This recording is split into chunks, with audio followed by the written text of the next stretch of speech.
Good morning. Welcome to Community Voice. I'm your host, Keith Parris. I want to thank everybody for joining us this morning. Good morning, Devo. Good morning, Carvey. How's everybody? The phone lines are open 414-444-5250, 414-444-5250. I was listening to your conversation around Jasmine Crockett and Marjorie Taylor Greene. And I do have a problem with Jasmine Crockett. I really do. And so I might as well express this now. Um, what she should have said was badly built butch body. Badly built. So she didn't use the proper. She didn't use the adverb. But other than that, I'm down with what she said. I think it was really on point. Um, I guess the gay community was a little upset with the idea that you use butch, and they probably offended that you use butch to ascribe to Margaret Taylor Greene, and More so who she used it towards than. yeah, and then of course the lack of use of an adverb. You know, we spent a lot of time. Was that last Wednesday? Because last Wednesday the word came up fastly. Right. Yeah, so we got in a whole discussion about adverbs and the uses of adverbs. But other than that, I think, in terms of content, she was on point. In terms of that description, she could have got to the caked on makeup too, but she never got. I guess she didn't need to get there. She was saving that. She's dropping the mic.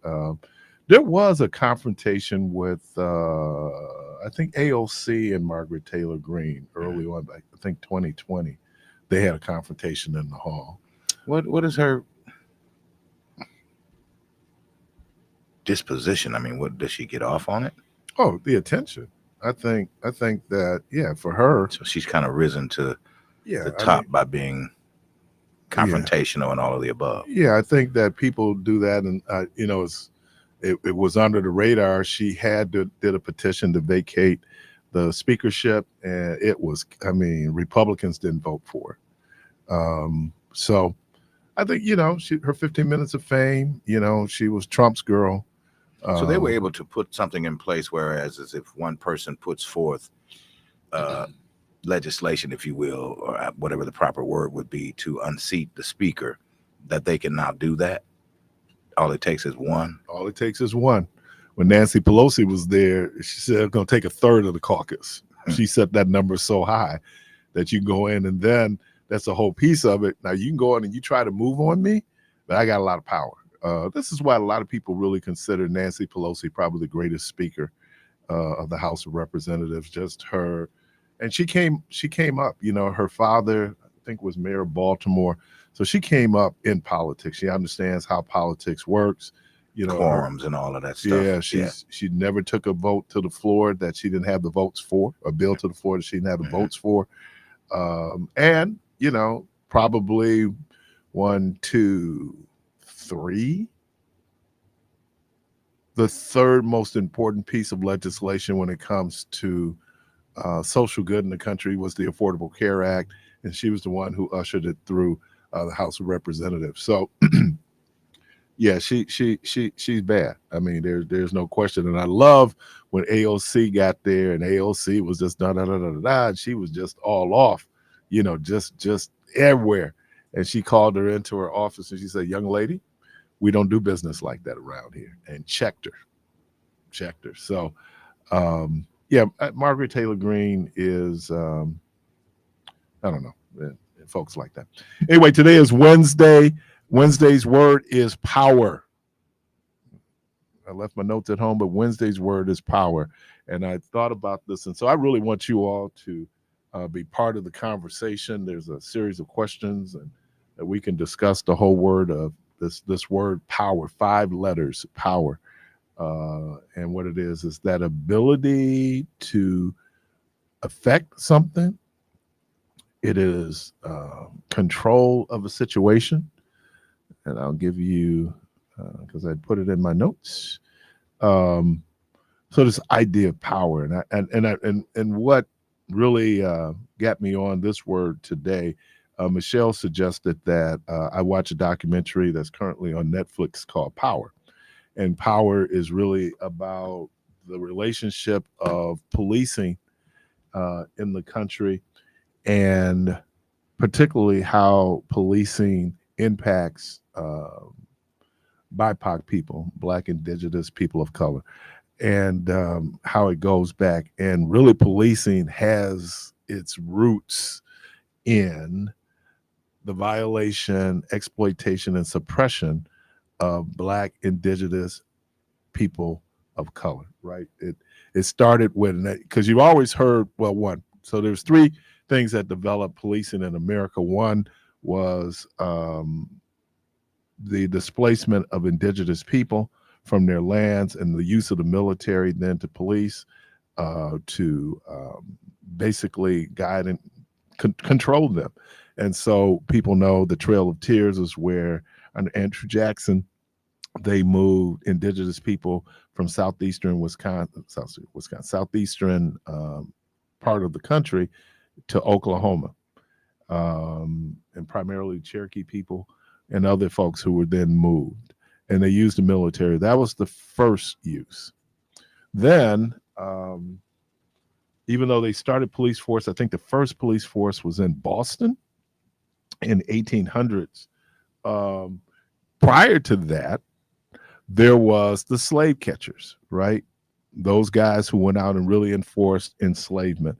That was the second iteration of what we call policing, right? Basically, making sure that those brown bodies stayed on their plantations. And then the third was in the early 1900s, where the police were then used to suppress workers and push back on workers' rights. They were used to break strikes. And then, of course, then we got to urban policing. There's a guy named Vollmer who was chief of police in Berkeley, California. And part of his life experience was that he was sent to the Philippines. And a lot of the police techniques that he introduced to America was developed in the Philippines. The Philippines had a very interesting, it had a strategic importance in terms of military being in, where it is situated in Asia as part of that area. But the exploitation of the brown people there, the Filipino people. And so then we have now where we have urban policing and all those factors. So this whole thing. And so I'm hearing all of this. I'm going, oh man, it really came down to it. Here was a word. I was waiting on the word. I kept thinking of the word, the term status quo, that police and other entities are put in place to make sure that people in power remain in power, that people in power remain in power. And so it was one of the first lessons I got in political science was this whole idea of power and how we use our political system to exercise power. So here's the definition of power: the ability to act or produce an effect, the possession of control and authority or influence over others, right? And then it is a controlling group. So power. So this morning, and again, the phone lines open, as I sat there and I thought about power and how that word was used. It's funny when you go in and you pull up power and they automatically go to Power, the TV series. Did you watch Power, Carvey? Did you watch Power? A little bit, yeah. And then what is it, book 2? Different books and folks, and the whole idea of power. And for Black people, their come up to power was through the drug trade. And then some other things was primarily through the gut. Because as I remember Power, I first started watching it, it was a question of, finding Ghost and being able to catch up with Ghost. And here he's one of the biggest drug dealers, and he had set up all kind of networking with people in power. As a matter of fact, he was sleeping with the DA. So when we see power. So here's my question.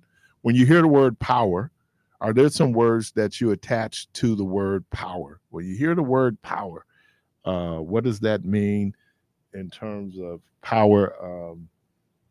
During I was a little guy, and we had made the transition from civil rights and the famous speech that Stokely Carmichael made in Mississippi, where he first introduced this term for mass consumption, Black Power. Black Power, and that word, that phrase, so frightened people in the country when they heard Black Power, and so didn't quite know what it meant. It was very different. I think that people had that visceral reaction to Black Power because maybe subconsciously they know what it is, or what white people have in power and white power. So I'm just curious. Some of the words that I thought about was power is democracy, and that democracy is the system that we put in place where we um, allocate resources, make laws that are supposed to have a collective benefit for those of us who live in America. And then when we look at the word or how that word is then used, power then is the resources. And I tell people all the time that it is my belief that racism, though it has its emotional impact, racism is directly tied into resources. Who has those resources, who distributes those resources, to whom those resources are distributed to. And so I think we miss it. And as we come around now, it's fascinating to hear that commencement address by Dr. Black. But there's a power there. So when you think about the word power, there are no wrong answers. If you think about power, Black power. Does Black power mean the same thing today as it did when the term was first coined by Stokely Carmichael? What is Black power? Is there such a thing as Black power? Do Black people have power? 414-444-5250, 414-444-5250. There was a term that kind of stuck out in listening to Dr. Black's commencement address, where he talks about that they were there to preserve Black excellence. And that was a term that, I kind of wrestle with. And I'll kind of give you the reason why I kind of wrestle with that term. Carla, welcome to the program.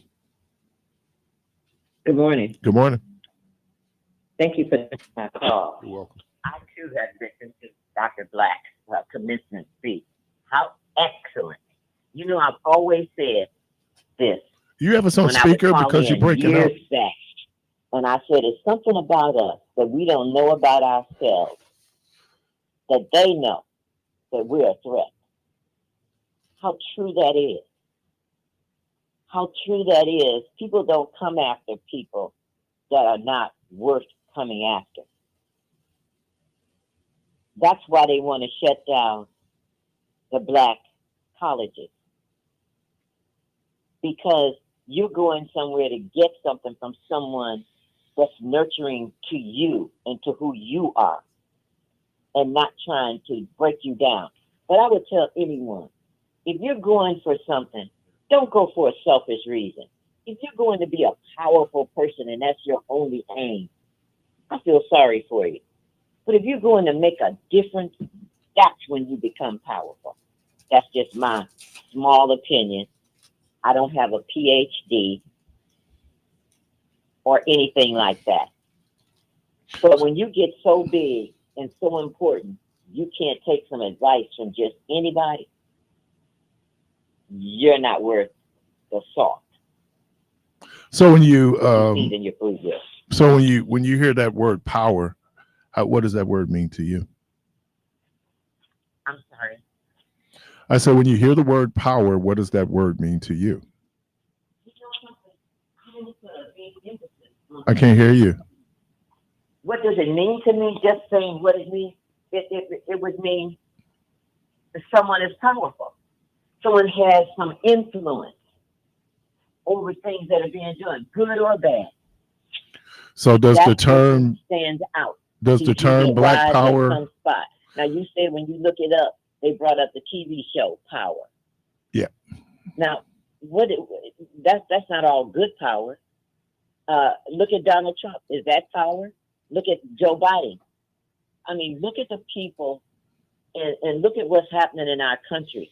The people that have the power to make the difference. So then may look it may I up. ask you this question? Does the because you lived during this period, does the term black power that was coined in the 60s mean the same thing today as it did in the 60s? You know something? That's another thing. We come up with a lot of different things. Yes, we as a black race have power. If you don't think so, everybody for the next month don't spend a dime. You know, you have us on speaker in and we can't no hear. store and go shop in your community at a black establishment. Do it for a whole month and see how powerful black power really is. All right. Okay, thank you. You're welcome. So the question, and one of the questions is, does the term black power have the same meaning today as it did when it was coined by Stokely Carmichael in 1966? Caller, welcome to the program. The answer is 64. no. No, the answer is no, because it's too much power in our black people being a bunch of niggas. And they love having power, and that when you see them doing our neighborhoods and go on the streets. And on top of that, we're too divided. We're too divided because, see, everybody want to fall up under religion, and everybody have their own little psychedelic religious beliefs. So the black power back then, it was unity. Black power then was what? I said black power back then, you had more unity. We don't have that now. We have more niggas than we have unity. I'm gonna disagree with you. We were just look at our streets. Well, but you look at we were just as divided. We were just as divided no, during the 60s as we are now today. Well, I tell you like this. People who've been living in my neighborhood since the 60s is walking with guns and they're ready to shoot somebody's kid because some of our people have raised a generation of niggas. Some of our people will go to church on Sunday and sit at home and say, wait for God to do it, and borrow money from their kids. And when they come around to get that little pissy check in the mail, they'll kick off arguments with their kids. So then what does black power look like, Al? Black power is like this. When you have black people who stand together, black people who look out for one another, black people who are bold enough to say that's not going to be allowed in my neighborhood. Not the kind of black power who say, don't come. Why you picking up that why you picking up that paper? It's the hood. Not the kind of black power who sit here and say why white people do it.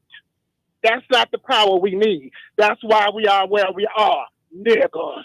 And I'm proud to say it. What's holding us back? The power of niggas. Why grandma can't drive her grandma Keisha Crown Victoria? The power of being niggas. But they know how to get to church on Sunday, and they got the power to praise that nigga. Goodbye. Appreciate you. He's used my quota for the next 6 months. I can only use that word once a month. I was telling my buddy, and I know there's a debate on the use of that word. I know George says we should never use the word, and I respect George on that in terms of never using the word. And I know Al Sharpton's another one said we should never use the word. The word should be retired, not used. And there's times that I really feel that way. You know, like, yeah, maybe we need to stop using this word. And then you know what happens? Here come a nigga. And you go. I was gonna give up this word, and here it comes, right? And but it and in my mind, now some disagree with me. I know Michael Eric Dyson agrees with me on this one. But it's also some power and then how we turn around the usage of that word, right? And I'm a believer. I just believe in free speech. I believe in free expression. And so, us banning words, we never want to get to a point where we ban words, because I think words is usage and context, and that becomes. But I don't know if it's in To Kill a Mockingbird, where they're talking about now taking that word out of the literature. Any reference, anytime that word is used, they're going to substitute it. I didn't agree with it when they were doing it with Mark Twain. I don't agree with it now. That's the words people used, right? That was a descriptive, and in context of time, that's how that word was used. So there are a lot of words out there that we just keep using, but this one becomes controversial because, like I said, just when I'm getting ready to put it up, here comes somebody. Caller, welcome to the program. Good morning. Good morning. Chief, and good morning to Debo and your staff. When that man gets on the radio, he makes me cringe. And I know he has a figure of speech. The word, the N word, whatever you want to call it. I literally, in the depth of my soul, hate the word, because according to him, we, after listening to that wonderful speech by Dr. Black, and I know that we have some intelligent, beautiful Black young people graduating at the top of their game, I don't see them as the N word. I refuse to use it. I refuse to use the word, because that's not what they are. They're going to be doctors. They're going to be lawyers. And yes, Mr. Al, I get up and I go and I can be in pain, and I go down my whole block and clean up trash. And by the way, my neighbors do the same thing. The whole city is not a bunch of N words, okay? And it irks my soul that you think of the churches that get out there, including my church, and we're trying to reel in some young people, which is every other Saturday. We get out there and work on some young people ourselves. We're just now getting started on this, and meet with the young people outside these four doors. Okay, 4 doors of the church. There are some good churches that are doing their job. You just don't see it. You only see us as the N word. All right. The N word. Yeah. And it's got to be buried. So you got a problem, and you need to get some help. And that's my thought for today. All right. And again, as part of this discussion, how much power do we give to words? We give how the word is used. I mean, so we talk about power. And now let me say this, that it is sometimes the world is where we live, and we need to understand that the world is bigger than our block, right? And so if we see this all the time, we think that's what the world is. Okay. That if all I see is negativity, that means negativity must be everywhere. No, it might just be in your particular environment. I know people growing up, we were arguing back during COVID. Well, I didn't see anybody in my neighborhood who had it. Yeah, but it was all the other neighborhoods that did. So hey, your neighborhood was lucky, right? But the reality is that when we look at the bigger scheme of things, the world is so much bigger than my block. You're listening to Community Voice. Today is Wednesdays. Wednesday's word is power. Wednesday's word is power. What does that word mean to you? Does the phrase Black Power that was used in the 60s have the same power that in the 60s that has resonated and is talk much and it resonates today? So again, callers, I see you. I want you to be patient. We're going to take a quick break and we'll be right back.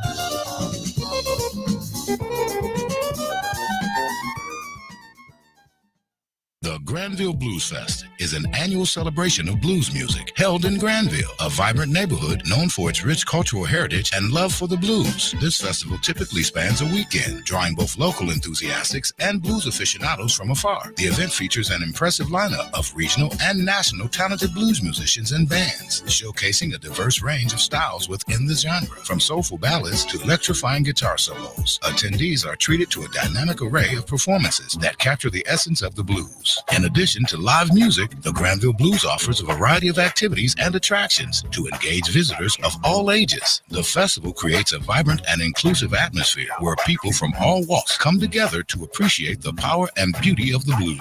Granville Blues Fest, June 14th through the 16th at Granville Connection, 8633 West Brown Deer Road. Life can be stressful. Stress can cause headaches, body pains, stomach problems, or worsening of chronic health problems and mental health conditions. May is Mental Health Awareness Month, and learning how to cope with stress can be a game changer. Are you struggling to cope? It may be time to talk to a professional. This mental health moment is presented by Outreach Community Health Centers. Learn more at ochc-milw.org.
What call?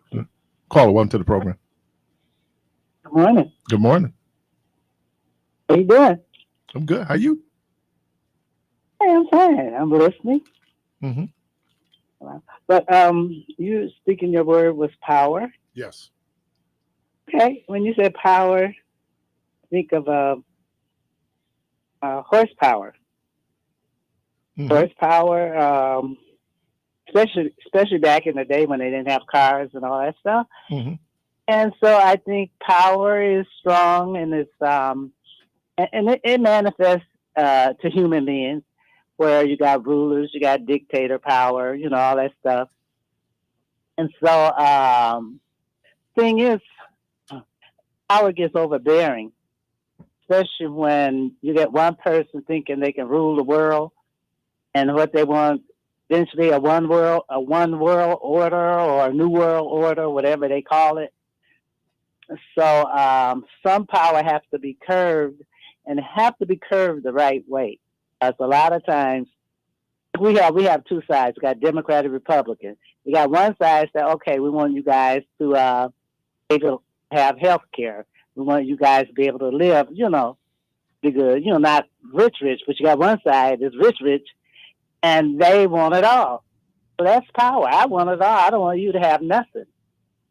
If I can eliminate everything I can, I'll do it. I don't want to pay taxes. You got the big corporations. That, and especially when Trump gave them the big tax break. So that power gets overwhelming. It gets out of hand. One day I think it's going to get so much out of hand that we won't be a United States anymore. We'll be like a dictatorship. Mm-hmm.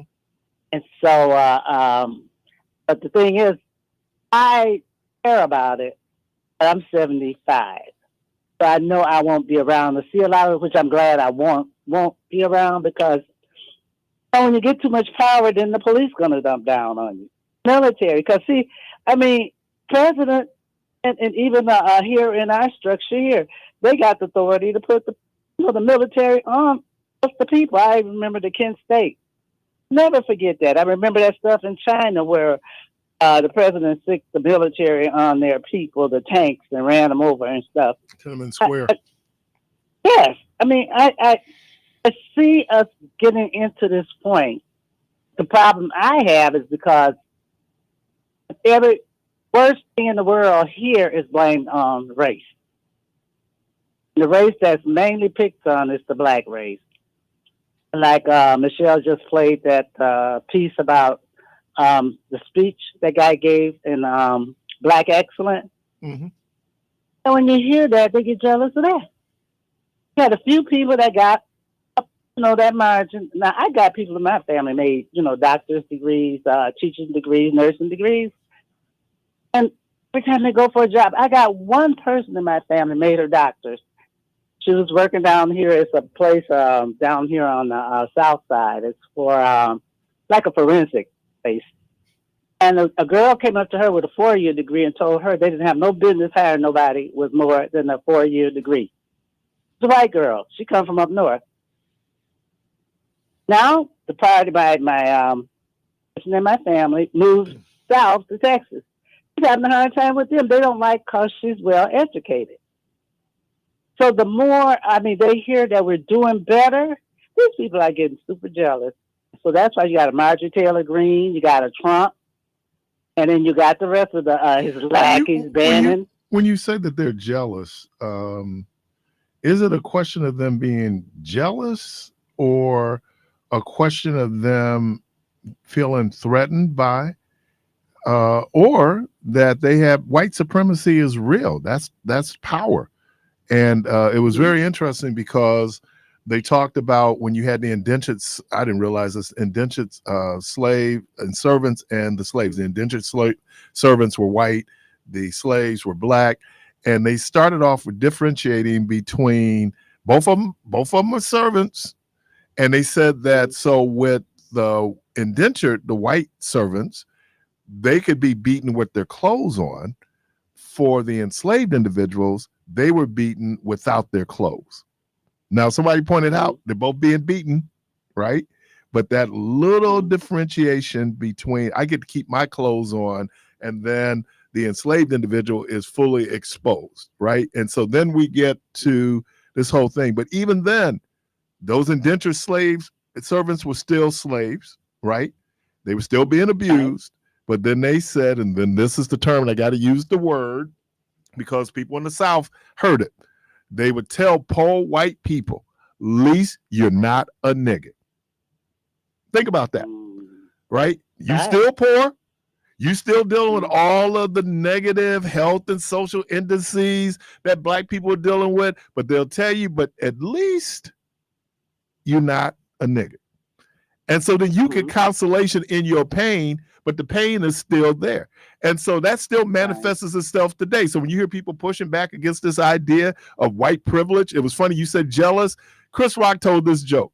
He said, I'm rich, but there are no white people that want to change places with me, and I'm rich. So what does that tell you? Because even with money, right, you're still a nigga. Right? Even with money, even with prestige, people know you. And so that little bit of sociology and that power equation is there. But then here's the piece. They're still being exploited. Right? Poor white folks are being exploited every day. Go to West Virginia. Go to Kentucky. Go to parts of Wisconsin. They're being exploited.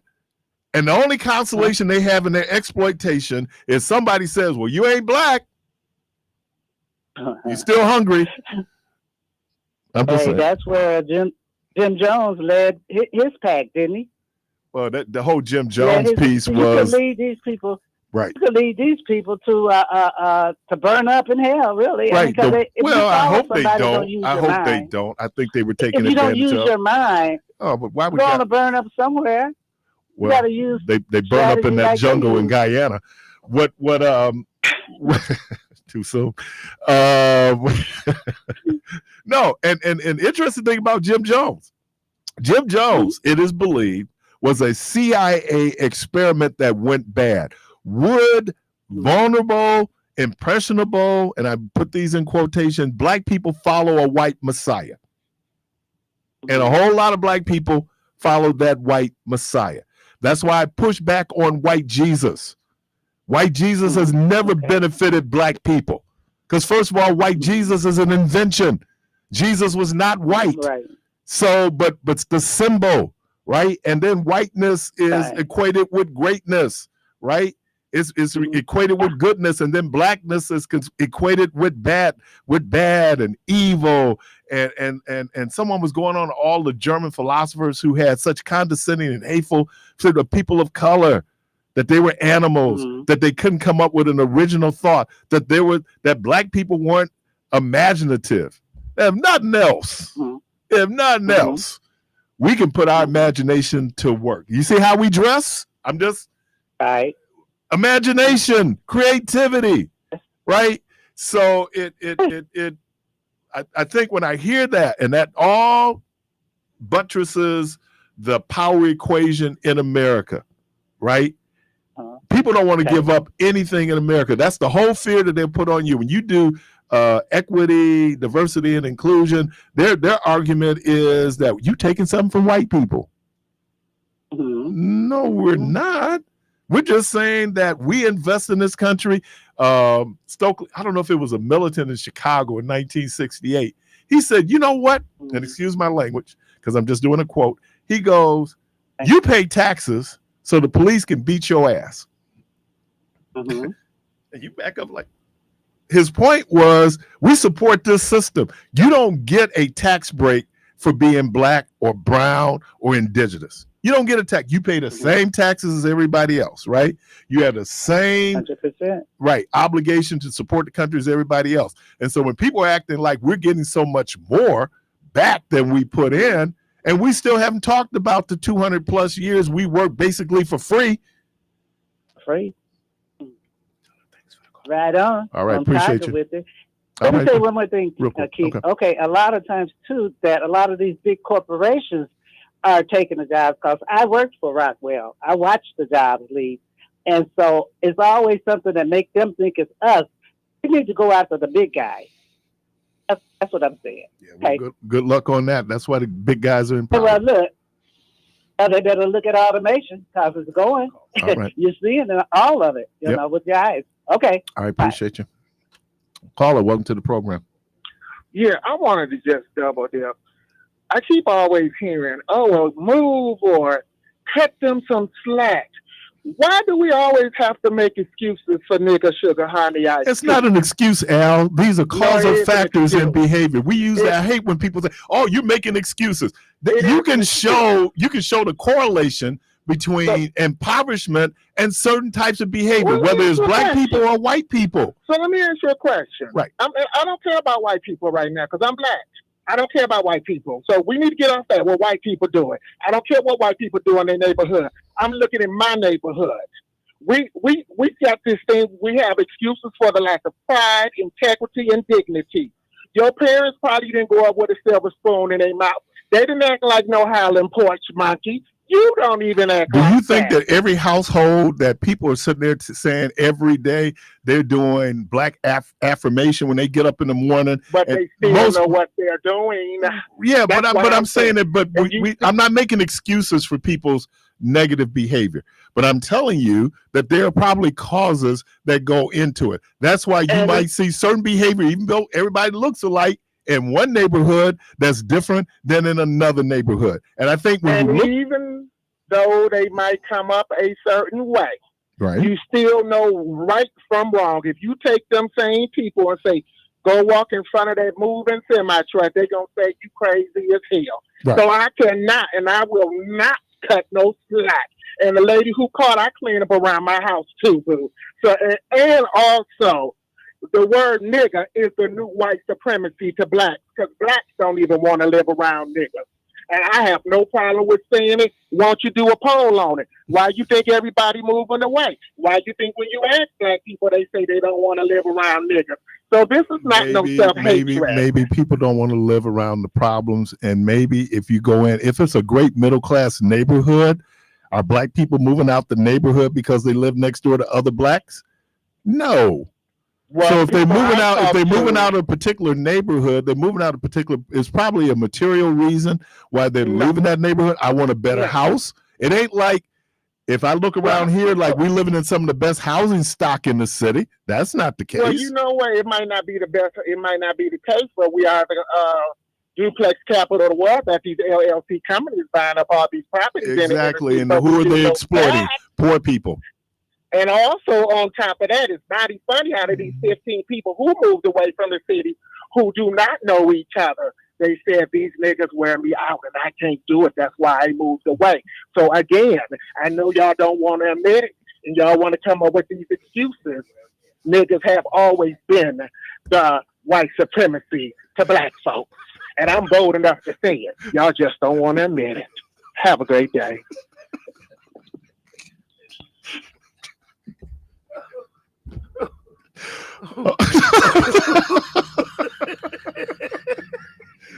We laugh because it's partially true.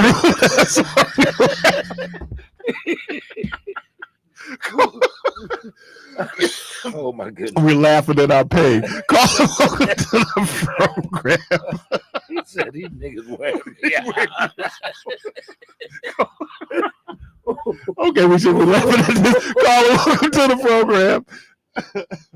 Good morning. Good morning. Oh boy. Oh boy.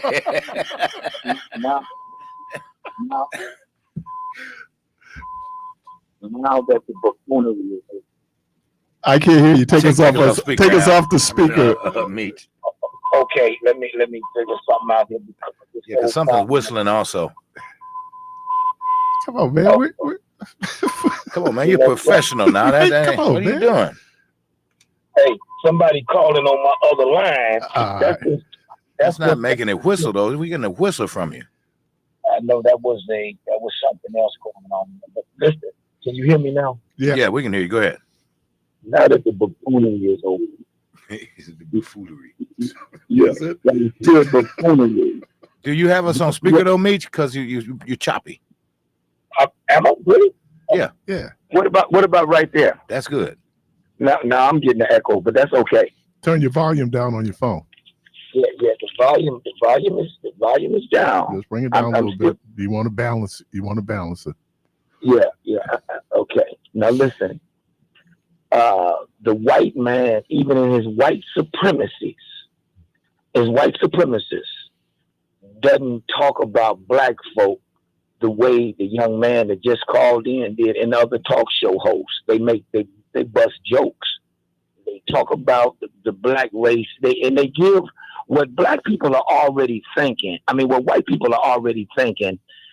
When black folks talk like that, it gives the white man the privilege to say it. That's why I had a problem with David Clark, because he's only a talking a voice for what white people are already thinking, and that gives them the okay to say the word entitlement, to say the word welfare. See, saying the word, and this is what I teach young conservatives. Saying the word welfare. But listen, you teach young conservatives? Yeah, young conservatives. Yeah, some words they need to get out their mouth, and one word is welfare. Saying the word welfare to my people, black people, is like calling them a nigger, the N word. Okay, entitlement, saying that we understand what that is.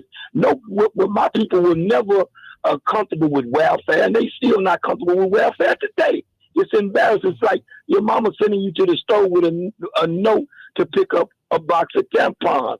It was embarrassing for us to go to the store with that food stamp book. You understand? So welfare, when you use the word welfare and talk about black folk, and the brother that just called in, he always punching and beating on his own kind. But if something happens in America, who's going to accept him? Look, they already said it's something else. We give him a pass because of his disability, okay? His disability in his alternative lifestyle, and that's a disability, man. You know, and we give first of all, you don't let's not do that. Just go and focus on what you need to focus on, which is, you know. But hold on, now he just talked about all of us, and you didn't correct him. He wasn't talking about all of us. Hold on, when I say something about he wasn't talking about all of us.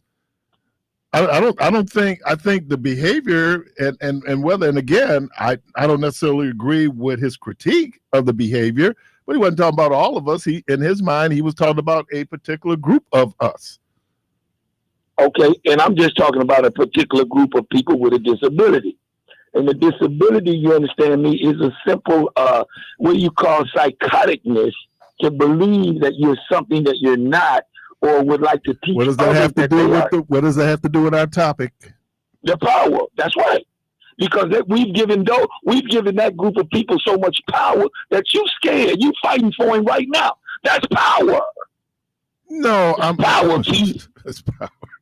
Yeah, that's power. That he got you scared. He got you. Here's the thing about what Al does. That's power, brother. Al pushes buttons, and you know what? And it was something that I heard many, many years ago, and it's true. They say if you throw a rock in the dark room, the only dog that's gonna holler is the one that got hit. And when people have such a visceral reaction to what Al says, and Al can, he pushes the envelope. I got all of that. But if he's going in saying that he lives in a community where there's some folks who don't care about how that community looks, that's real. Or they don't care about how their behavior impacts on that community, that's real. Or, questions about what should the role of the church and our institutions be in our community, that's real. So to kind of act like, oh, man, I can't believe, because, don't let them attack, white Jesus. Come on, man. I mean, the point is, we're not attacking white Jesus, and there you go again. We should. We really should. We really should. Brother, you're protecting that class again. See, listen. And then you say the rock. Somebody throw a rock in the thing, and then he holler. That's to shame me. Okay, that's to shame me and to stop talking. See, that's all con. No, I'm talking about you should continue to talk. I don't need an amateur. I'm not going to let an amateur trick me. You understand? So that's to con me and people like me to be quiet, to shame us down. Dude, if you talk about homosexuals, you must be one. You must have something going on. Dude, if you talk about white Jesus, if you protecting white Jesus, you start talking about protecting. And I'm not protecting white Jesus because I'm one of the first people that had a black Jesus in the city. Right. And I made Prince a limited edition. As a matter of fact, I'm not protecting white Jesus, period. Okay, but what I am saying is that when Goliath come out on the battlefield and defy the God of Israel, and you understand me, and everybody run and hide, it bothers me. Was God offended or was David offended? The scriptures doesn't say that God was offended. David was offended. David was offended. Okay, God wasn't offended. I don't know how you offend God. So good luck on that. David was offended. Oh, okay. All right. Yeah. But anyway, brother, I just had to call in because I hear people, we always talking about our people. And that's the bad thing about it. And then something else I want to say, power. We do got power because we go to the voting box every year and we vote. I mean, every time there's an election and we vote as a block, which is the most powerful thing in this country. White evangelicals are voting as a block. Fighting for that particular do vote. White evangelicals vote as a block? Okay, well, white evangelicals, not necessarily. Yeah, they do. That is right now. They're the primary base of Donald Trump's support. White evangelicals in America. Hey, but they'll flop back. They don't sound like they're falling back. All right. You're listening to Community Voice, 414-444-5250, 414-444-5250. Wednesday's word is power. We're going to take a quick break. We'll be right back.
About the word power itself, and then the other part, I think and correct me if I'm wrong, you asked, does the statement Black Power have any significance anymore? Or the same significance it had, even if it had significance in the 60s that it has today. Okay, because I think a lot of people lack clarity when you were very clear, and when you made your statement, I tuned in a little bit late, but I think people are getting sidetracked, and they are involving themselves as opposed to the broader question that you are presenting to us as a community or as a people. And you defined the word power, and there's two definitions, but I won't reiterate them because you said them correctly. Now, with regard to the other part of your question, does the statement or the idea of Black Power, does it have any significance as of today? And as far as I can see, I think not as a whole when it comes to us as a people, but on an individual level, because the I in the individual has been pushed to the forefront, and the concept of me, myself, and I is what our people operate on. When you hear our people say that Black people are not a monolith, and we may not be, but our oppression and our depression, our suppression, our impediments with regard to us as a people in the entirety of the world is monolithic. We suffer the same conditions wherever you find us on the planet Earth. So no, it does not bear the same significance, because during the 60s, and I wasn't here in the 60s, but I saw the things on reels, and I have parents and elders who imparted the information upon me, what was going on then. Black people were working as a unit. Black people appreciated unity, and they understood community, and they had the idea, or they conceptualized becoming a nation. And then the Bible says to cut them off from becoming a nation. So that is directly related to us here in America, because our people are so scatterbrained with that concept, and they're so stuck on the I plan as opposed to the we, and they're on the me plan as opposed to the us. So it does not, because if that were the case, then you would see Black people fighting tooth and nail as they were in the 60s, not so much as to become integrated or to become amalgamated within the society and within the American society, because that's, for the most part, that's what we strive for as individuals. We want to be patted on our head and on our backs as like a dog. You're a good boy. You did the right thing and you accomplished the American goal. So you don't have the crab in a barrel syndrome. Have you Yes, seen sir. the movie, The Magical Negro? Have you Yes. seen that movie? I saw that movie. And I almost bought it, but I was offended by the moniker, so I didn't buy it. But I watched it. But the whole idea that, and you used Of accommodating white people. Yeah, you used the word subjugation. I think you'd used that word. And then part of that is this whole deferral and making sure that white people are comfortable.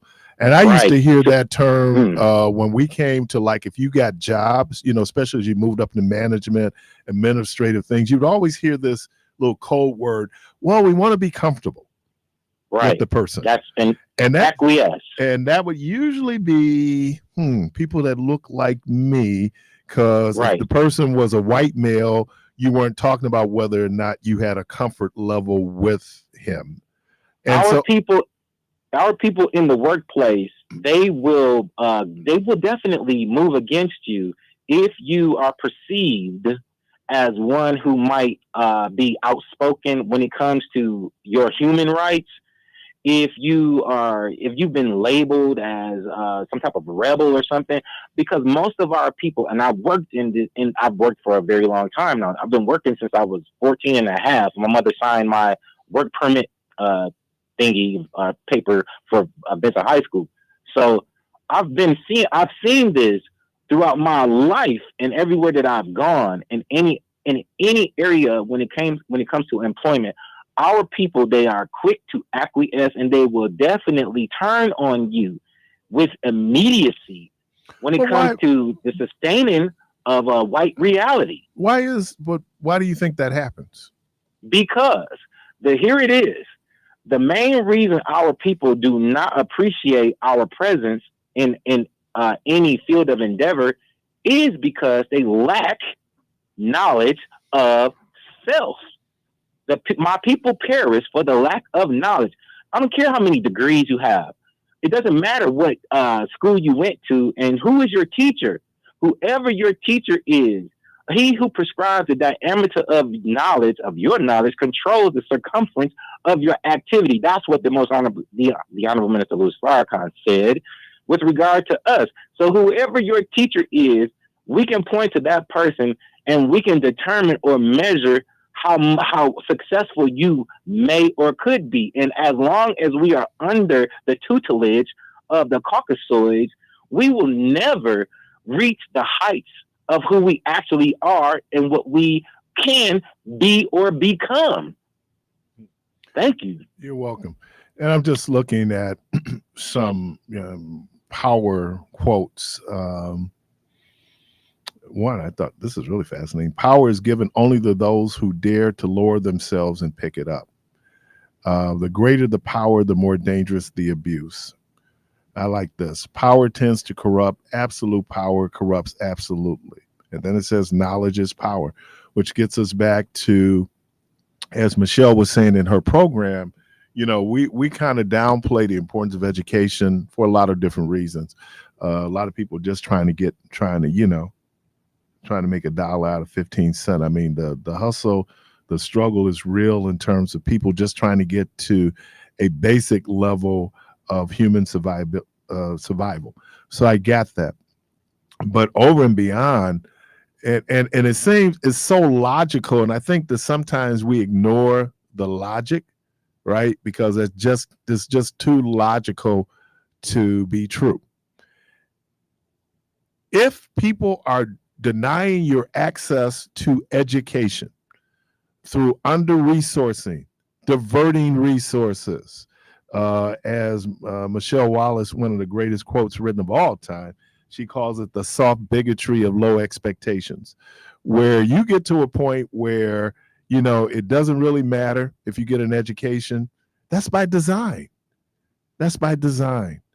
The fact that an educated population, because you have knowledge is real power. I remember back in the day, this guy had really fallen on hard times. He was an attorney. I think he had been disbarred. He had gotten his law degree from Notre Dame, and we were working in the CETA program, and we got to talking, and he said, I'm gonna tell you something. He said, the one thing that they can't take from you is your education. That one thing that gives you real power. Knowledge is power. Knowing how to do something gives you power, right? And so I think as much as we can learn, as much as we have knowledge, I heard this whole thing of knowledge of self, to really understand. And this is why, I go back and forth with my brother and my sisters who say, that, we're the original Hebrew. And I go, no, those people came from Asia. And so, we talk about that, but that's because as descendants of enslaved Africans, we have been getting, or was given, just like telling poor whites that at least you're not a nigger. For us, it was deferred gratification, which is real interesting because I used that term when I was a college recruiter, and I would have to go into certain high schools. I had to use the term deferred gratification. I could say, look, you could go, and certainly when I came out of high school, guys were coming out of high school going to work at one of the major corporations that we had. I mean, big the manufacturing, A.O. Smith, Harness Fager. You can walk right out of high school and, make 5 figures. You do very high figures. You could do very well. And so then, or you decide you want to do this or you want to do that. And what I was saying was, and the argument we were trying to make in our sales pitch was, you might have to defer some of the things that you might want to do for 4 years. But that deferral of gratification in the long run will give you even greater satisfaction or gratification in your life. So this idea that we can defer that for higher good, the sacrifices that you have to make, and especially when it comes to things like education, I think we have a crisis when it comes to educating Black males.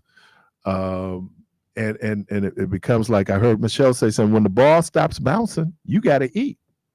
And that's the difference between female athletes. As a general rule, you look at their graduation rate from college is higher than male athletes, Black or white, right?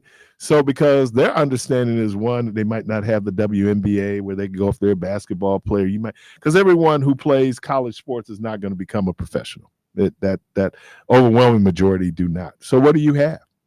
I think the other thing is maybe learning the world and giving you a better understanding of some of the things that you encounter, in the world. There's a lot of us who just want to shut off. And now, you always talk about living in the ghetto, but sometimes the ghetto lives in us. And what I mean by the ghetto lives in us is that we put up these walls where no information gets in.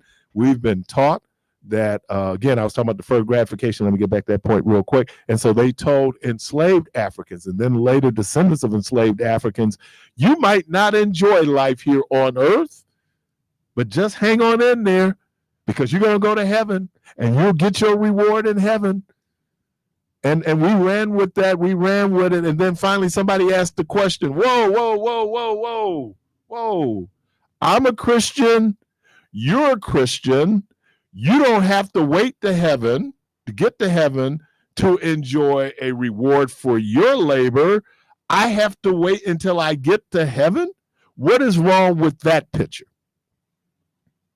Because then you could use that and maybe, because I heard this whole psychology, they came up with a term about this thing about enslaved people, and that when enslaved people wanted to run away, they had this term, I should have wrote the term down, that describes what is wrong with you. Why wouldn't you want to be a slave? Wait a minute. Why would you want to be a slave? And that was all part of the programming. It's not a good thing to be a slave. Nobody can convince me that it's great to be a slave. I push back on enslavement. I see that how enslavement so decimated and the impact that it had on us as a people. That's just our enslavement. We're not even talking about other people's enslavement. I'm being really micro here. Our enslavement. So when did enslavement become a good idea unless you're an enslaver? It's a great idea for the enslaver because the enslaver is benefiting from the enslavement. But the enslaved don't benefit from enslavement yet. That was what was being taught.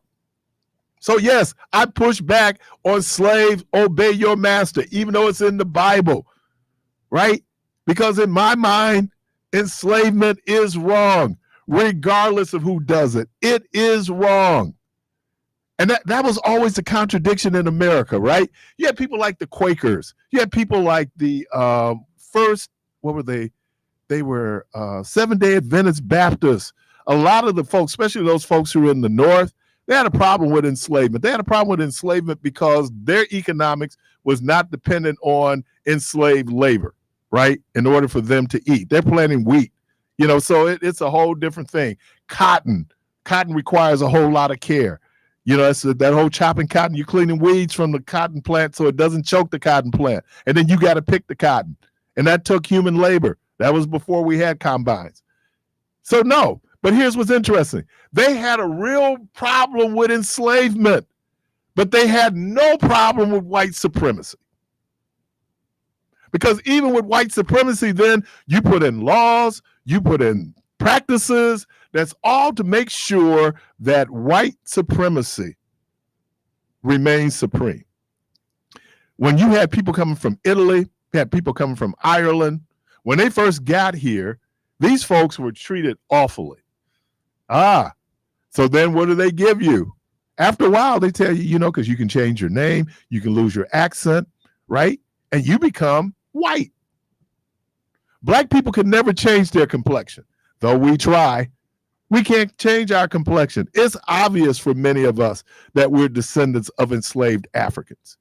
And so then you're able to reinforce the apartheid in America, because, when Al was talking about how close we were, doing segregation, part of that was because of segregation.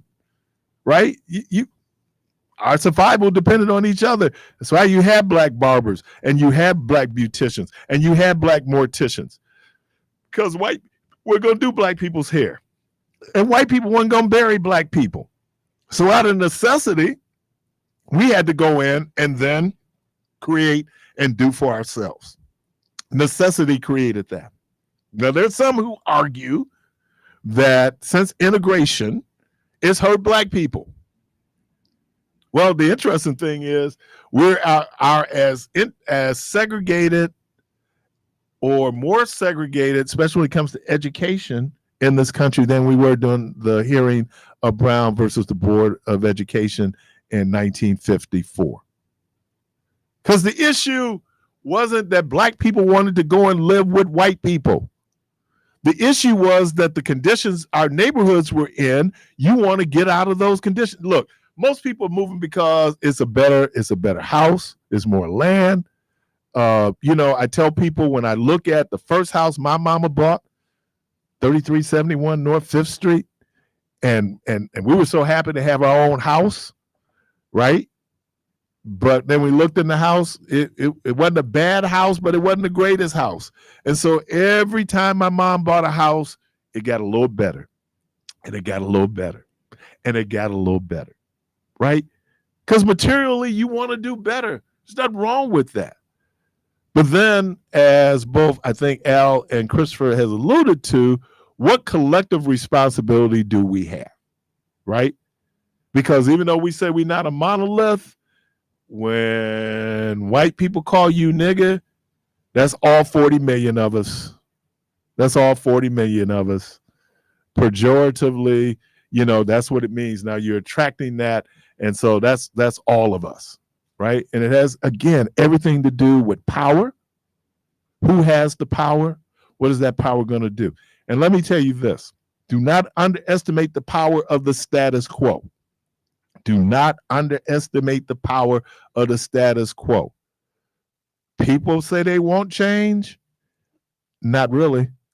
Especially if I'm benefiting from the current situation, why would I want to change it?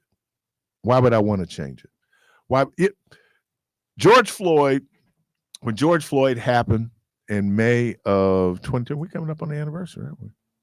Yeah, like the 26th or something like that. But when that happened, oh, America, we had a reckoning. We had that moment. We started having these conversations around race that was long overdue. It was a kumbaya moment. And we did things like in Shenandoah, Virginia, because we were so moved by the martyrdom of George Floyd that we changed the name of these schools that had Confederate generals on it, only to 4 years later get back to the status quo and reality where, okay, we really do believe in white supremacy, and the fact that these guys are traitors and secessionists, and yet we name buildings after them. How many schools in Germany are named after Himmler? How many schools in Germany are named after Hitler?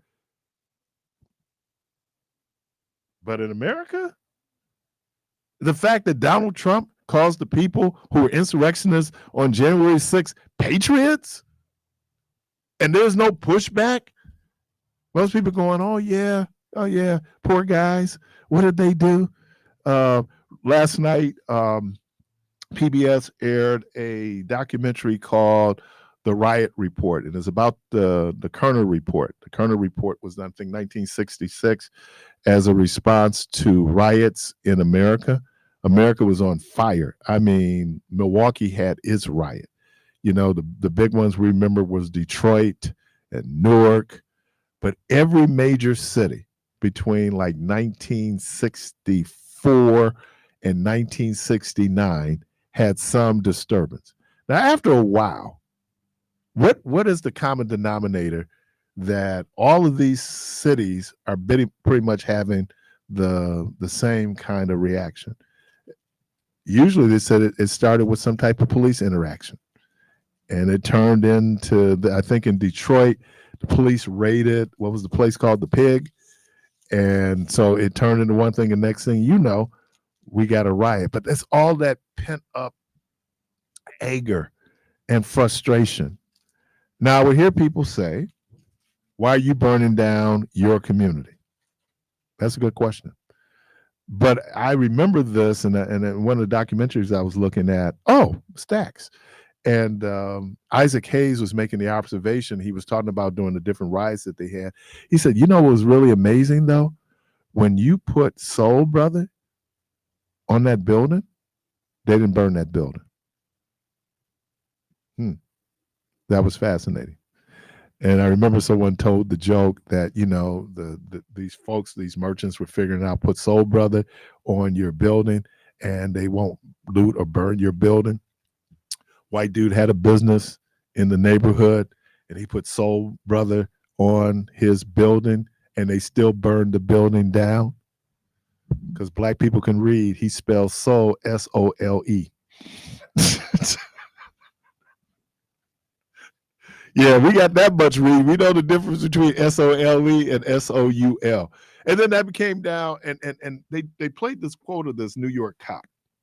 And it was all part of stop and frisk. And what stop and frisk was. And stop and frisk is like such a major violation of our constitutional rights. It's just incredible. So people figure that, it's about control. We control containment. When they were having the Baltimore riots after Freddie Gray, I'll never forget the mayor coming on, and she said, we're going to contain it. Because what you don't want to see happen, as long as you burning in your community, that's one thing. When you go outside your community, like they did in some of the George Floyd protests in Chicago, where they went down to Michigan, and they were breaking into Cartier and all the other stores that was right there on Michigan Avenue, that turned into something else, right? That was the fear. So it becomes containment, that you contain people and that you put in. So that's why we have these neighborhoods. Someone was mentioning that they were, as part of the Kenner report, they were out doing their investigation. They meet people. So they said they came to Milwaukee and they were in Milwaukee. And they're asking this person around 67, 68, this made perfect sense. They're asking the person about this and how they experienced something. Is the racism different than what they experienced in the South? And he said, you know what? They were looking at me with this blank stare. What are you talking about? I said, because we don't see white people. That's how hyper segregated Milwaukee was. And for many of us, if it wasn't the cop, if it wasn't the school teacher, our interaction with white people was limited. People you might work with, but certainly not in our neighborhoods, because our neighborhoods were so hyper segregated to the point that even, and I didn't realize this whole piece of why you went to certain schools, started going to the 9th grade, right? Would be middle school. Middle school should be 6th, 7th, and 8th grade. But in Milwaukee, remember, many of the junior high schools went to the 9th grade. I was at Parkman as a 9th grader. I should be a freshman, right? And it had everything to do with your ability to be able to get in certain schools. So if you're coming out as an 8th grader, you're going into a school, it's a lot easier because you're going in as a freshman. I go to King, I'm going to King as a sophomore. I went to Dominican as a sophomore. And they were using that they also had the districts, right? That if I lived in the Marshall district, that's the school that I had to go to. But who didn't want to go to Marshall back in the day? If I lived in the Madison district, I couldn't. If I lived in the King district, I had to go to King. And if I wanted to go to Riverside, I had to transfer out of the King district to go to Riverside. And then Riverside could say, look, we've already got our quota, I hate to use that word, of transfer students. So all these things were put in place to make sure that the status quo, that the people in power remained in power. And we talk about Black power. You heard it during the election cycles to the point that I ended up getting into a very heated argument with an Asian woman from India who had immigrated here from India. She still had her accent, and she was running on the Republican ticket. And so she said, look, the mayor is Black. The county executive is Black. The police chief is Black. And you're going like, okay. And look at the conditions. It had nothing to do with the leadership because, again, let's talk about power. Several types of power. One, there is surely when you look at black elected officials, oh man, we're in power, right? We do have a black mayor. We do have a black county executive. We do have a black sheriff. We do have a black police chief. But when it comes to economic power, what does that look like? Right? And they talk about in Atlanta. Atlanta, I mean, you had Maynard Jackson. Oh man, you had Andrew Young, one of my favorite mayors, Kassim Reed. But did they necessarily have real power? Because it still was Coca-Cola and the major corporations in Atlanta who ran Atlanta. So when you look at that, the fact that we have elected officials doesn't necessarily mean that they always have the power to make the changes that they need to make or the resources. That's the issue. That's why we had to do revenue sharing and come up with a whole new revenue sharing package. Because in spite of you having a black mayor, it's still white Republican legislators who set the policies and has impact on our fiscal viability. So power. So Cavalier Johnson has a certain level of power, right? But he doesn't, and no disrespect to the office of the mayor of the city of Milwaukee, he does not have the same level of power as the CEO of Northwestern Mutual, whoever that person is, because that's economic power. And the political structure is put in place to support the economic structure. Wasn't that the whole conflict between communism and capitalism, right? They were economic systems. We argue that those of us who are in America, that capitalism is good, right? As was that Gordon Decco in Wall Street? Greed is good. Capitalism. Communism is bad because with communism, that means that there's a certain level of economic equality that everyone has, and that the state will then tell you what's going on in terms of the economy. What the state does. We have something called the Federal Reserve here. Federal Reserve has fiscal policies. Those fiscal policies impact the economy. And who do we use to support the economy? We use the military and we use the police. You're listening to Community Voice. Phone lines open 414-444-5250, 414-444-5250. Quick break. We'll be right back.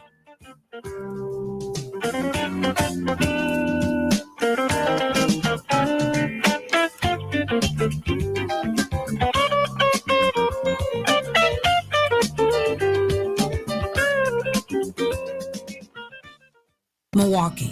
This is Michelle Bryant, your host of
Welcome back to Community Voice. And again, the phone line's open 414-444-5250. And Wednesday's word is power. And we're having this whole discussion around that word and power and actually, the power of words. I sit up and think about one's ability. I saw someone last night in the store, and she's very prominent in the community. And so I was asking her how her community work was coming along. And she said something about, the folks. She said, you should say something. I said, that's the problem. I have never said anything. If I said something, they're all going to listen to me, and then they're going to change their behavior because I have that much influence. So, but her point was that power, and what power looks like. And if you ever had a little bit of power, I think Henry Kissinger said the power is the ultimate aphrodisiac. You wonder why people do all they can to get power, because power feels good. I read that anyway. I've never had a whole lot of power, but a little bit of power I had, I certainly enjoyed. Caller, welcome to the program. Hey, Keith, how you doing? This is John. Hey, John.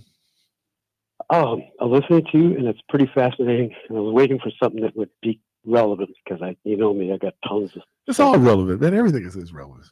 So, what when you think about power, what do you think? The power to kill. The power to kill. Okay. Is that okay? I'm agnostic. I just wanted people to attach certain words or certain thoughts to the word power. So, you think about power? I think it's the power of life and death, and I know Marxists and people like in that shade think that it's economics, and in a way economics, because it's about the means of production of that stuff which makes our lives possible and so forth.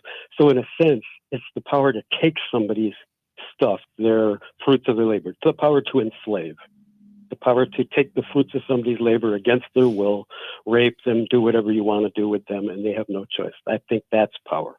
So economics is not power, but the power to take economics, to steal somebody's fruits of labor. Power supports economics. Yes. Yes. I mean, in terms to steal your slavery. To if I can walk up to and just say, "Do this for me, Keith," and you say, "I don't feel like it." Oh, well, you have to, otherwise I'll kill you. Then I'm exercising physical force, and that's what government is. Well, someone made the argument, and I was watching this documentary called Power, and they said that police have that. Where police can come up and they can turn real wrong. And the Supreme Court has supported them in terms of qualified immunity, acting. And so that person does have the power of life and death. And so now the question becomes, whose hands are we putting the power in? Correct. And then is that by design? Good question. No, because I remember reading about the coal mines in Pennsylvania, particularly. Right. And how they were usually worked by Eastern European people, right? Yeah, and Irish and Jews and Chinese and everybody, Right, and then so they brought in the Welsh who acted as police.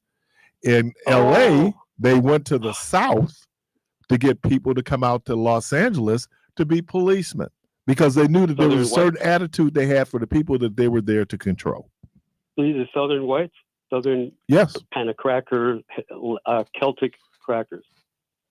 Celtic redneck crackers, bringing them out to police the other poor people. The other people. Yep. Wow.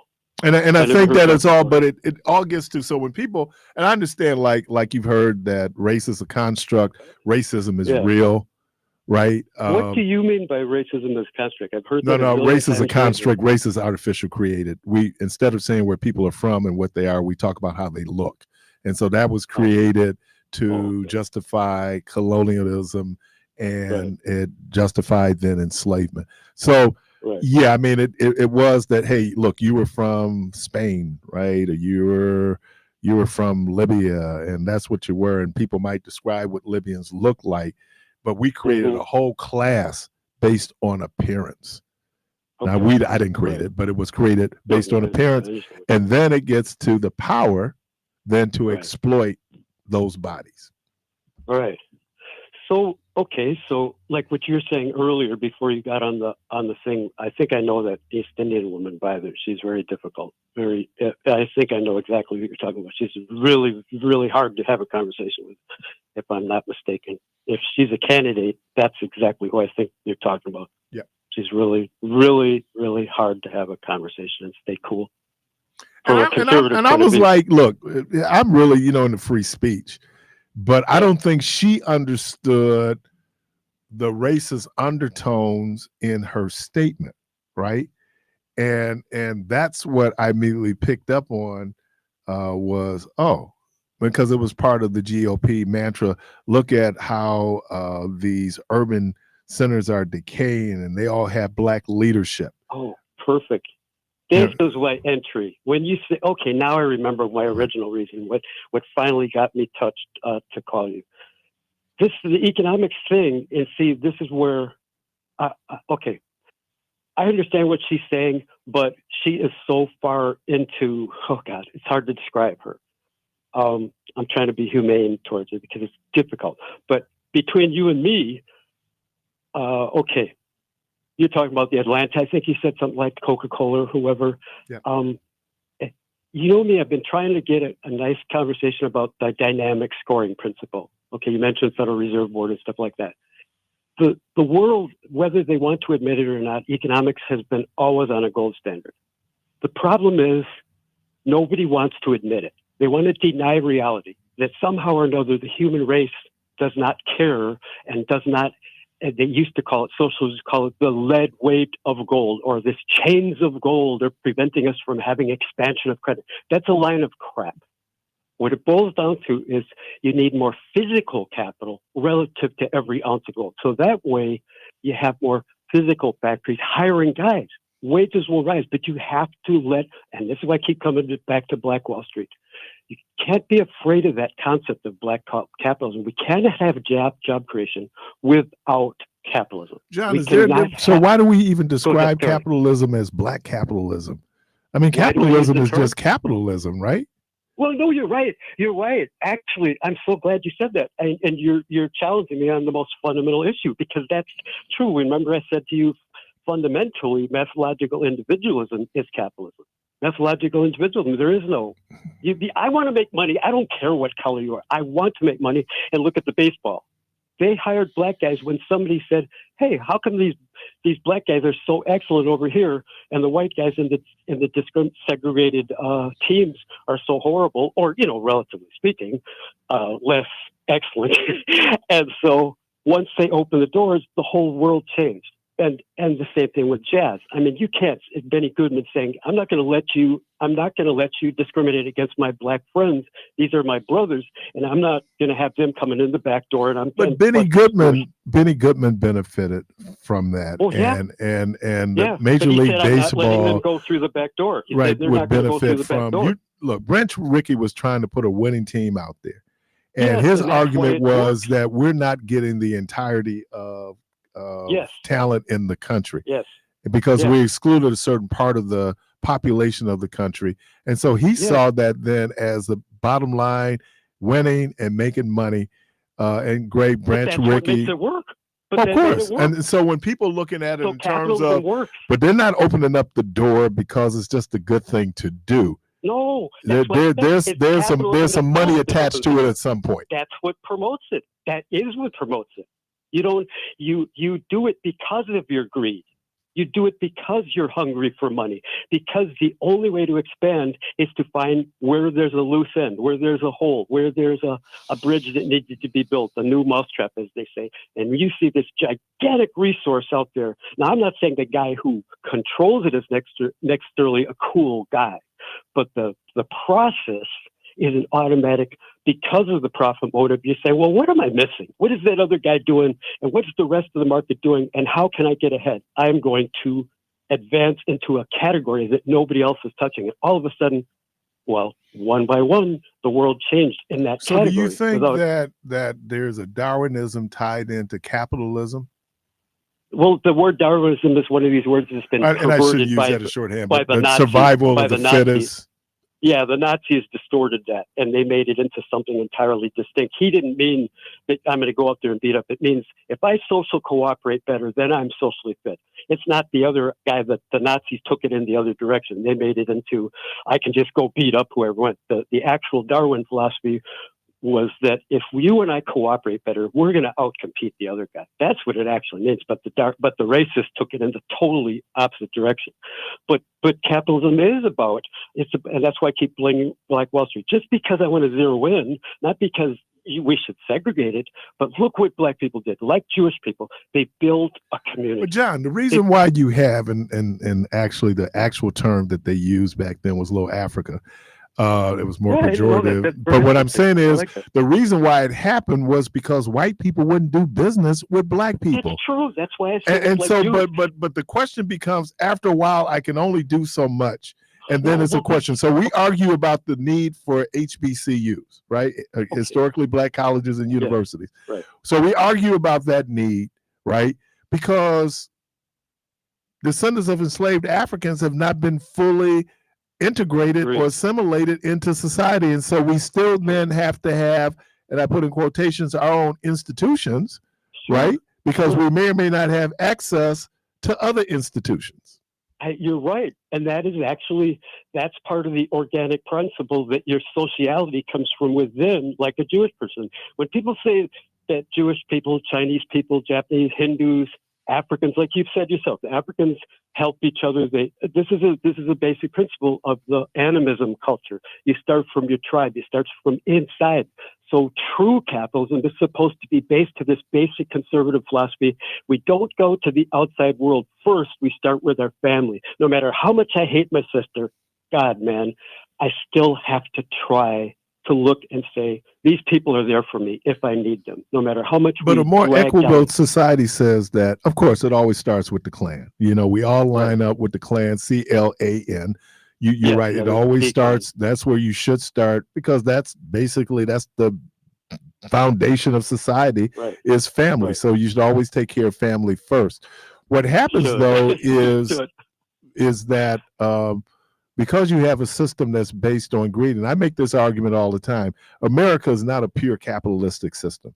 You know, America is not by any stretch of the imagination. And when it's in America's best interest to be socialistic, America then is socialistic, right? We do things that were in the past, look, take care of yourself. No, we realize that there's a collective benefit for example, taking care of the least among us, right? There's a lot of things that we look at. One, you know, these are Americans, and so really you want to say theoretically no American should go to bed hungry, regardless of what they look like. But we do have Americans who go to bed hungry every day. But if we didn't have food stamps, if we didn't have other assistance programs, we would really be dealing with a certain level of hunger and malnourishment in this country, right? Which in the long run, when we have to do something like a war, and now you have people there who might not be up to it because we're so sick or we're so malnourished. Now that's the whole collective good that we do, but that pushes up against, I heard someone say earlier, the individuality that capitalism supports, right? But it's not in conflict. To capitalism, it's not necessarily, like I keep saying about Kennedy and Johnson. They cut taxes, they increased the welfare state and cut taxes. Just think of that. They succeeded. It's not trickle down. It's a fountainhead from within each person. They cut taxes because they're, like you said, if the Republicans control your money, you're always mad. There's a reason you're mad, because you shouldn't have given them your money to begin with. You shouldn't be handing your money to these snakes in Madison. How do you explain your money to the guy? Sorry, go ahead. How do you explain then how, and I just saw this, and I knew anecdotally, but they've been statistically been able to show this anecdotally, whole piece, that the economy does better under Democrats than it does under Republicans. Well, in Kennedy Johnson days, I don't know. I mean, Bill Clinton. People go back and forth with that. It had a Republican Congress, so we can go back and forth on that. Bill Clinton. Yeah, it was Republican Congress, though. Part of it was Republican Congress. Oh, see, I don't want to argue about which was better, but let's say in our local situation, you guys are saying, and one of your callers once said, I think it was Craig, or it was a lady, and you guys, you and Keon and Michelle were still, she's hanging around, and you guys are having fun. So somebody says, a little old lady says, "Why are we giving them our money? They hate us. We know that." And you guys kept saying, "Well, but that's the way the system works." And she said, "But why don't we keep it local?" And I'm on the edge of my seat saying, "Please, Keith, Michelle, listen to her." And she kept saying, "Why do we give them our money?" And you said that's the way tax system works. So the real question is not welfare. It has nothing to do with welfare. It has nothing to do with federal roads. It has to do with this stupid word funding.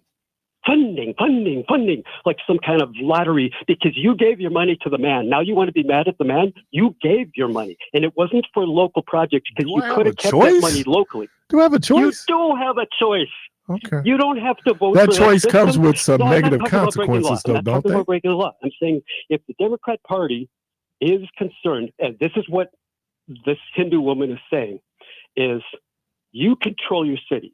Larry Elder's been saying this for years. Thomas Sowell's been saying this for years. You guys got in politics a half a century ago. You have had a half a century, but you insist on giving money to white progressives and white Republicans, who you say you're always fighting with white progressives at every level of every city. I watch these PBS shows. I can't believe the stupid arguments with white progressives and black progressives arguing about all this gentrification. Who do you think's doing the gentrification? You think it's Republicans? No, it's white progressives.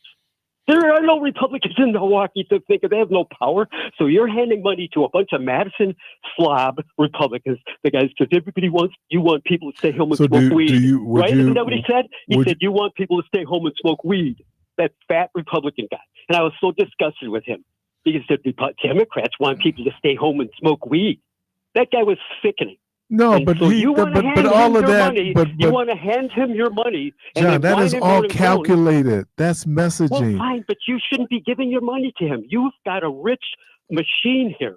This is one of the most fundamentally important cities in the world. Frank Sadler, I got to give him credit. He did a good job. The socialists actually ran this city like a wonderful machine. Now, could it have been better? I don't know. But Frank Zeidler and his colleagues did an excellent job. This was top 10 in the United States. And maybe it's because he was a socialist. And what were they called?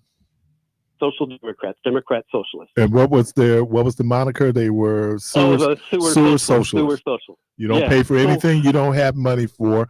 But then Milwaukee had a very different manufacturing tax base. So you could tax those manufacturing entities then in order then to support the social programming that you did, parks, and he was hospitable. He didn't make them feel inhospitable. He wasn't attacking them all the time, and he was making it so that this was in the top 10 in the world. This was the top 40. We were the arsenal of democracy. What happened after he left? Well, you had a bunch of wishy-washy Democrats, wishy-washy progressives, wishy-washy Republicans sitting there arguing a bunch of junk. So what you end up doing, you make an inhospitable environment. No capital is going to go where it's not welcome. Well, I don't know. I think that the reason we lost a lot of the manufacturing base was that it was cheaper to go to the South. It was cheaper to operate in Mexico, right? Yeah, and then it became the bottom line of those corporations. Recently Masterlock just closed its plant here, or is going to close that plant. And you hear people say, well, they should stay. They can care less about your feelings. Their bottom line is they have stockholders who want to know if they're going to make money. And that's a cruel reality. But it can work in favor of you. It can work in favor of you, but it's a mutual exchange of hospitality. So then by having a magnet, like I said, Switzerland, I once said that piece, Switzerland, make Milwaukee like Switzerland. It has to be a magnet, a haven for tax. But the one thing that Switzerland has that Milwaukee does not have. You said they have a social service agency. No, they're homogeneous. No. Yes, they are. That's German, French, and Italian. They're homogeneous. That's the whole point. Yeah, they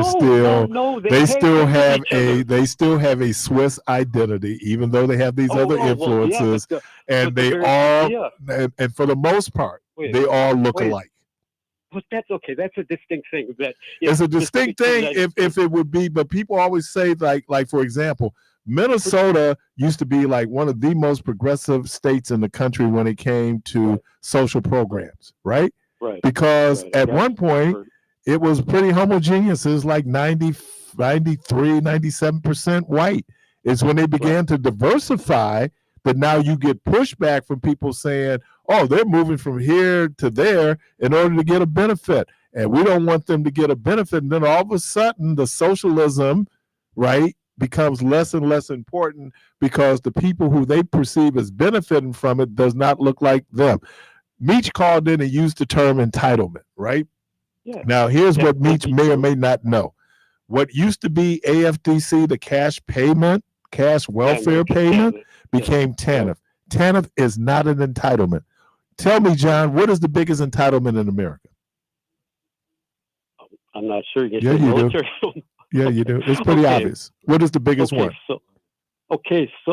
No, what is the biggest entitlement in America? I thought you just said military. I thought you just No, not the military.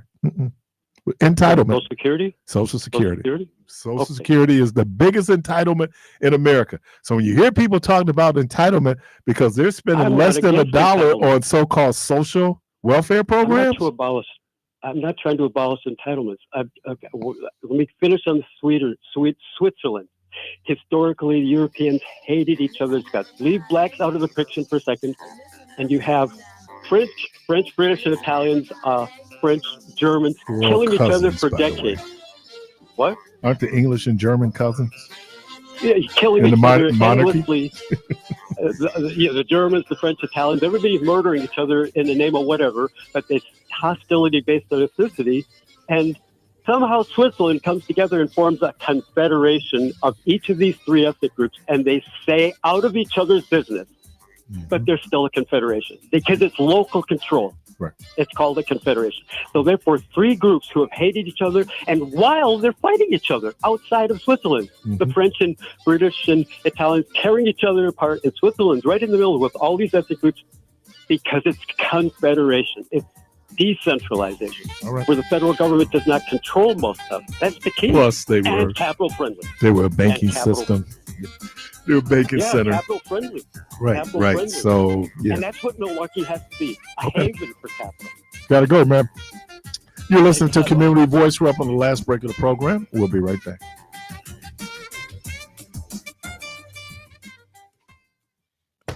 Hi, I'm a volunteer for Donald Trump. Yeah, what do you want? Your vote. Come on, Trump's our guy. He says he's the best guy ever for Black America. Better than Barack Obama. Better than Obama? Trump's the guy who told America Obama was born in Africa. Never respected him enough to even accept him as president. All his white supremacist friends loved that one. Man, that is old news. Old news? Here's what's not old news. Trump is telling us right now he wants to be a dictator. Says he'll rip up the Constitution. Says there'll be a bloodbath if he loses again like last time. Yeah, I wish you hadn't heard that. Trump calls all those white folks who attacked the Capitol on January 6th heroes and patriots. He wants to pardon them. What do you think he'd be saying if it had been black folks who attacked the Capitol? I don't know. Yes, you do. He'd call them criminals and thugs, say they should be in jail, and throw away the key. Yeah. Get out of here, man. I'm sticking with Biden. Me too. I'm Joe Biden, candidate for president, and I approve this message. Paid for by Biden for president. You know, every once in a while, we come to a at this point moment. I met people that after they got their bachelor's degree, their master's degree, their doctorates, they say, at this point, I'm okay with education. I've also met sisters and brothers that would say, you know, at this point in my life, I ain't dealing with no more trifling. Well, you know the rest of the story.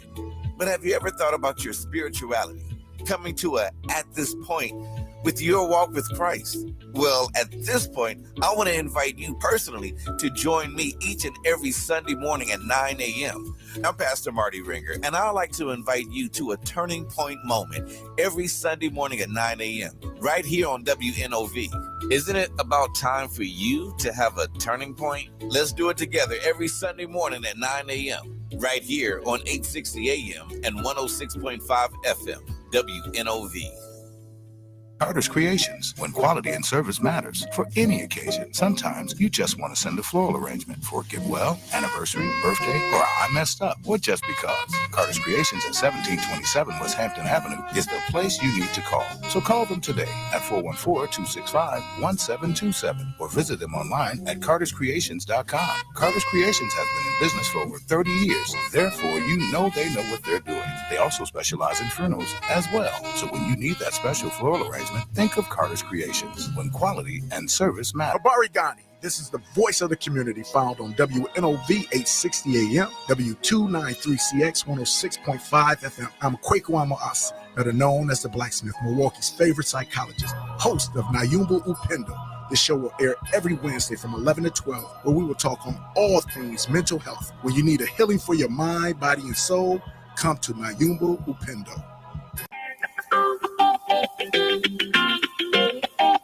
WNOV 860 and W293CX 106.5 Milwaukee.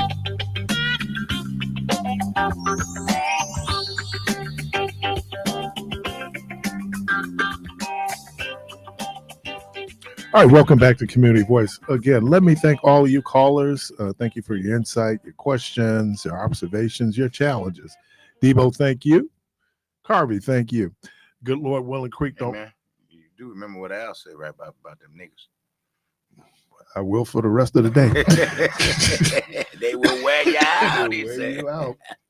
It sounded like somebody was, that's what the guy was kind of alluding to in that ad. But anyway, let me thank everybody for being part of the program. Good Lord, Willing Creek, don't rise. Hope to talk to everybody tomorrow. And as always, go from this place in peace.